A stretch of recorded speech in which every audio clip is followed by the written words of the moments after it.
Hello guys, Salman Naseem here from HD Sheet. You are watching second tutorial of Learn Animation series. In our last tutorial we have learned how to add keyframes. Today we will learn few advanced techniques within the keyframe with some fun tricks and some techniques of working inside the Blender. So what is the keyframe? Right now my cube is at origin point, and if I just drag my timeline little bit up and add a keyframe by clicking I key and add the location keyframe, you can notice that the color of the location values are changed. We hover the cursor a little bit and change the location of our cube and add the keyframe again, the location. Now if we play, the cube will be animate. That is the most basic introduction of the keyframe. The same thing we can do with the rotation. Like if I goes to 100 frames and click I and then click on rotations, we can add keyframe from there also and change the rotation at 160 keyframes, like by clicking the R key or from here and change the rotation and click the I key and add the keyframe.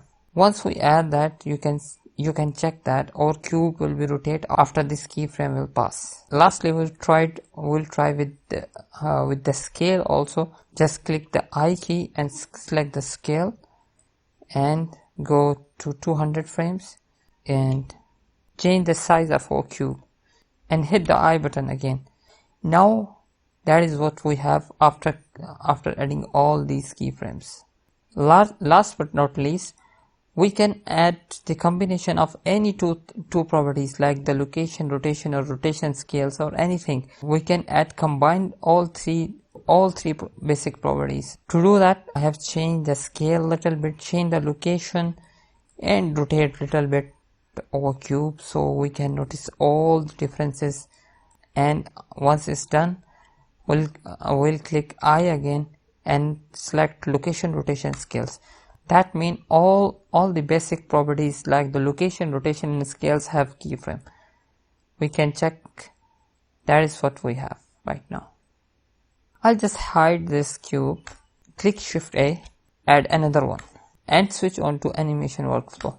We have camera here, we have dope sheet here, and the same viewport there.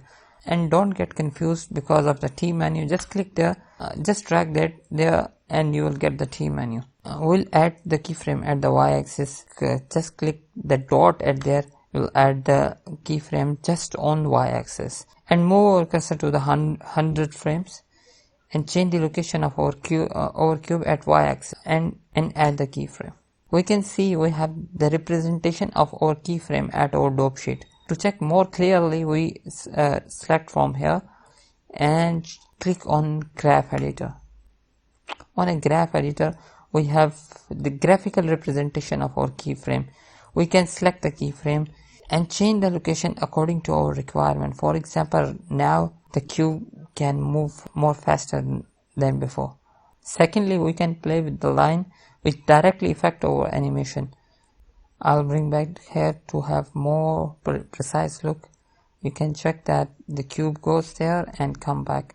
That means because of changing on a Bezier curve we have on a graph editor, that cube is animating something like that. There are more fun hide here. To check that, we click on an arrow here and drag it here. We have modifier here. We select both keyframes and add the modifier. It's called the noise modifier. We add the noise modifier and increase the strength value. Now if we drag our cursor, you can see our cube is animating something like that. Even after reaching at the location, our cube still animating because we have added the modifier on that. The best thing is we can still control the frame range from there. Like the starting point is 0 and the ending point we have whatever we want to add, we can select that. There are more things like in and out, like starting with the little noise and end with high noise or something like that. Little noise. So we have something like that. To try once more, we'll add another cube and hide this cube from here and click Shift A, and this time we add Suzanne head. We click I button from here. We will add the keyframe at the Z location, change our position and change the position of our Suzanne head and add the keyframe here. We'll do the same thing we have done before, like add the modifier and select the noise and increase the strength value. If we change the view by clicking 3 on a numpad, and if you don't have the numpad menu, just go to preferences, user preferences, click on edit, go to user preferences, click on input and check emulate numpad.